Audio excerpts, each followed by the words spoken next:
Le aprecio mucho al doctor Juan Ramón de la Fuente, profesor emérito de la UNAM, ex rector de la Universidad Nacional Autónoma de México y presidente del Consejo del Instituto Aspen Capítulo México. Que estés aquí, Juan Ramón. ¿Cómo estás? Qué alegría. Buenas tardes. El gusto es mío, Joaquín, pues como todos los lunes, con el ánimo de compartir algunas reflexiones contigo y con tu auditorio, que espero, porque no tienen otro propósito, pues que nos ayuden a entender un poquito mejor las muchas cosas que nos ocurren cotidianamente en este país y también como lo que somos parte de un mundo muy interconectado.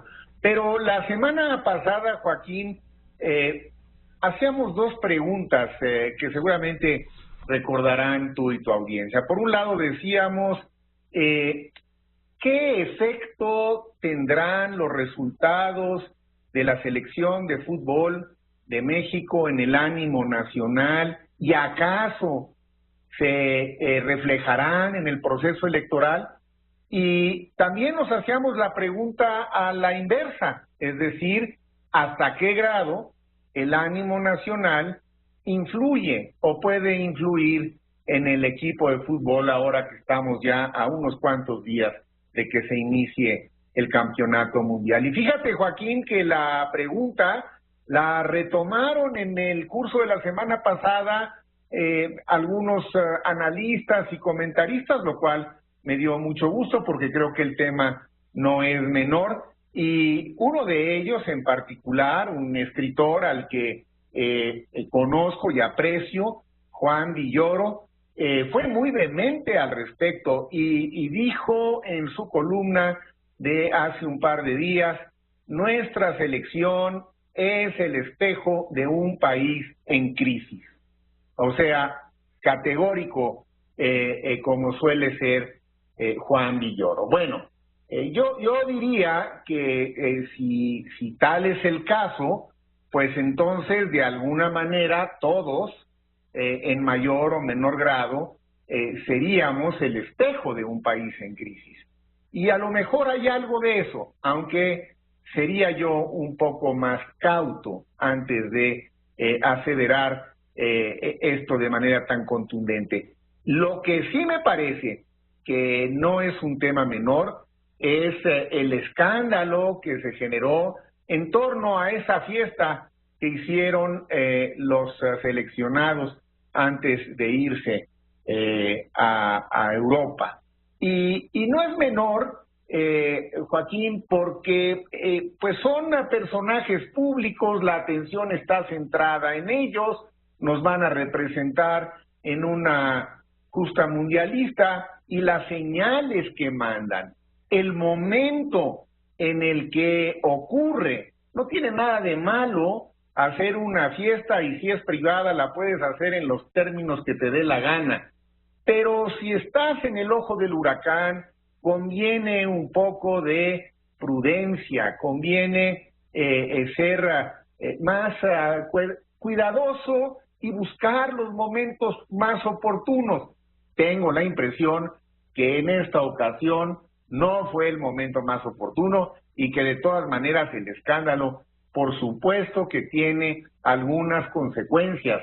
Parece que las ha tenido, tiene consecuencias en la vida individual, en la vida familiar, por lo menos de algunos de ellos. Seguramente tiene también consecuencia en la relación entre ellos mismos y lo más importante, Joaquín, en el rendimiento que se tenga en la cancha. Ni modo, creo que fue una equivocación, así lo han reconocido algunos de ellos, está mejor reconocer el error y de todas maneras pues va a ser inevitable que una parte importante de la afición relacione el escándalo de la fiesta con el mal desempeño que tuvo el equipo en su último partido contra Dinamarca. Pero volviendo al tema planteado en relación a estas preguntas por el propio Juan Villoro, si todos somos espejo de nuestro país de alguna manera, pues tampoco puede quedarse fuera del análisis la afición. Me entero, Joaquín, no sé qué tan fidedigna sea la fuente, igual tú me corriges, que irán a Rusia aproximadamente 30,000 mexicanos. Exactamente. ¿Es correcto? Correctísimo. Bueno, pues es un número muy importante.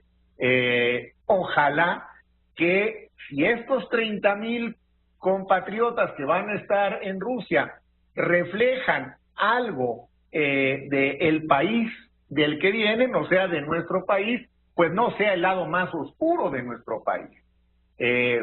A mí en lo particular me preocupa ese grito, Joaquín, que se escucha una y otra vez en los estadios de México y cuando juega México en otros países. Ese grito que tiene como propósito, dicen, ciscar o perturbar al portero rival.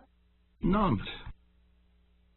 Y que se ha vuelto, pues, en fin, se ha vuelto en todo un tema.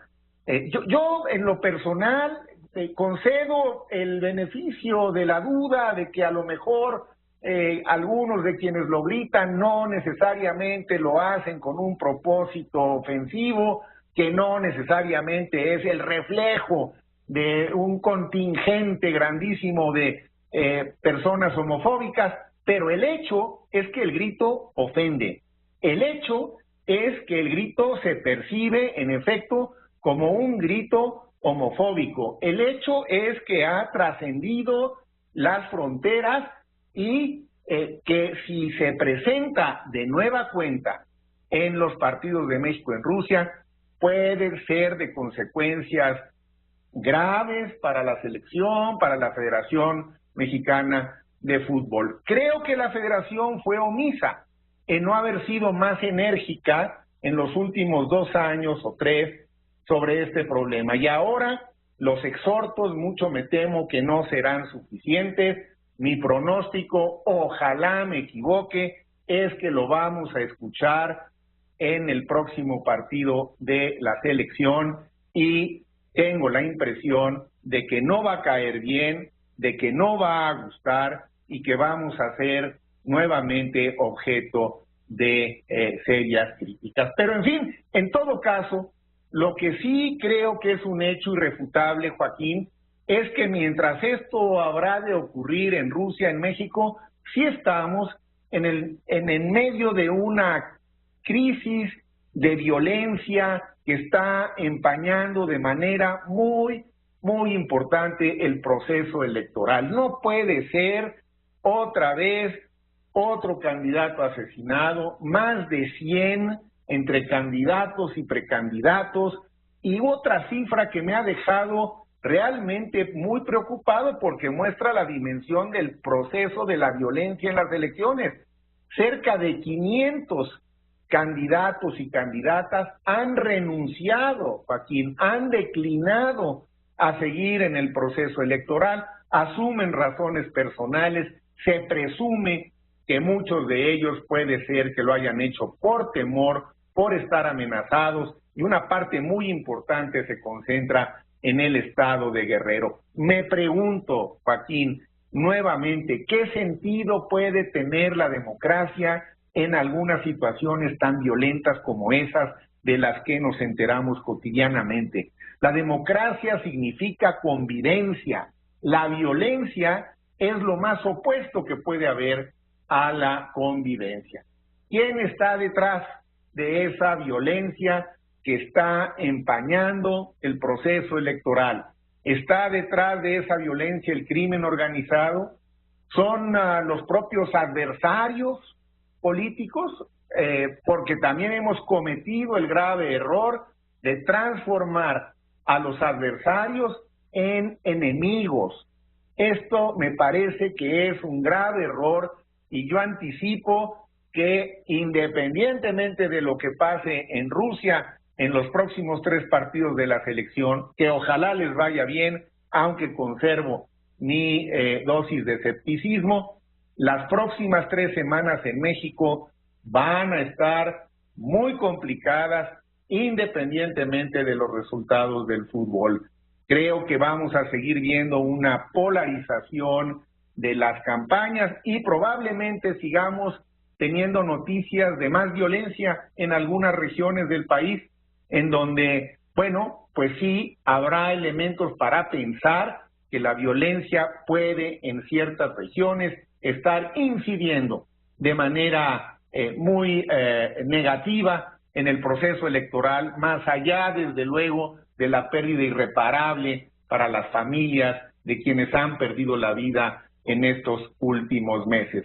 Bueno, Joaquín, creo que es tiempo en serio de que empecemos a preocuparnos más por el escenario postelectoral, que empecemos a tratar de recuperar el diálogo racional para ir reconstituyendo un tejido social que me parece que está quedando muy dañado en este proceso y que después va a ser complicado. Pero pues solamente el diálogo es el que nos puede llevar a construir de nueva cuenta consensos para que, más allá de los resultados del proceso electoral en México y de los que tenga nuestra selección de fútbol en Rusia, pues podamos reencontrar el camino de la convivencia y del progreso compartido. No está fácil, Joaquín, ninguno de los dos escenarios está sencillo, hay que tratar de hacer la parte que nos toque modestamente como ciudadanos